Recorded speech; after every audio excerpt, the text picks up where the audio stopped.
Hey, what's up? It's Kyle with Moving Guides Inc. We're going to talk a little bit more about how to use the T-Dot mobility system today.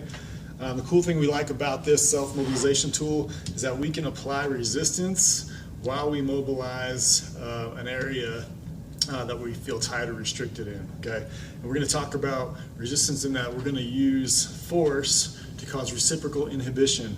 What that means is if we're stretching one side of the body or mobilizing one side of the body, if we actively contract the opposite side or the opposite mover, we can cause our nervous system to allow us to get a little bit more length. Okay, so we could just use the T-Dot mobility to kind of work on our pec minor or pec major, depending on where you're tight. And I could do some horizontal abduction to kind of stretch underneath this tension. I could do external rotation from my shoulder to do that, or even kind of like a rowing type motion.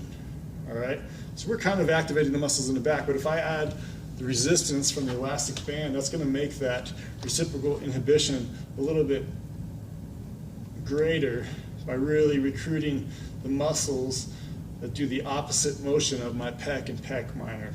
Okay, so again, I'm going to go into abduction here, horizontal abduction, or I could go into external rotation, or I could even do a row with my band.